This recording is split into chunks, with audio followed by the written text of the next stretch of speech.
Assalamualaikum warahmatullahi wabarakatuh. Nama saya Hafidz Firdaus. Pada kesempatan kali ini, pada video kali ini, saya ingin menjawab soal ujian tengah semester dari materi atau matkul pengolahan data terdistribusi R1. Ya, langsung aja ke soalnya. Kita aktifkan soalnya. Tet, mana nih? Jelaskan mengapa diterapkan pengolahan data terdistribusi dalam suatu organisasi.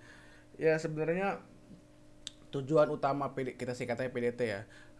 PDT ini adalah untuk meningkatkan dan memperluas penggunaan komputer bagi pemakai pada end user. Biasanya itu bisa meningkatkan komputasi, meningkatkan kemampuan data storage, atau memungkinkan kerja lebih efisien kayak gitu. Lalu untuk nomor 2, coba jelaskan beberapa resiko dalam pengolahan data terdistribusi. Ada beberapa resiko ya dalam PDT ini. Ada hilangnya kontrol manajemen, ada hilangnya kontrol dari ruang sistem informasi manajemen, ada optimasi, pokoknya itulah. Lalu ada data incompatible. Kita jelaskan satu-satu ya. Untuk hilangnya kontrol itu manajemen pengolahan data kehilangan kontrol dari seluruh pengolahan datanya karena kelompok pemakai tersebut semakin banyak gitu, semakin menumpuk, jadi ya kontrolnya semakin susah. Lalu ada hilangnya kontrol dari ruang sistem informasi manajemen. Pengumpulan informasi manajemen yang sangat mempengaruhi organisasi menjadi sangat sulit. Jadi pengumpulan informasinya itu mungkin banyak ya, jadi akan lebih sulit gitu. Lalu ada suboptimasi itu apa sih? Developer memenuhi kebutuhan lokal bukan keseluruhan data, itu yang dimaksud suboptimasi. Lalu ada data incompatible atau data yang sama direpresentasikan dengan cara yang berbeda pada sistem yang beda gitu. Untuk apa tadi soal resiko dalam penggunaan data terdistribusi. Lalu apa tujuan utama perancangan database? Ya sebenarnya database itu ditujukan untuk kita sebagai untuk mengolah data yang lebih mudah gitu. Tapi ada sih tujuan-tujuan utamanya kayak memenuhi informasi yang berisikan kebutuhan pengguna secara khusus, memudahkan pengertian struktur informasinya jadi kita lebih mudah mendapatkan informasi, itu sih poinnya. Dan mendukung kebutuhan pemrosesan dan beberapa objek penampilan gitu. Lalu nomor 4, apa manfaat dan apa nih?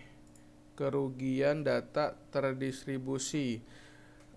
Oke, kita pertama ke manfaatnya ya. Manfaat data terdistribusi itu ada 4 poin yang saya tekankan di sini.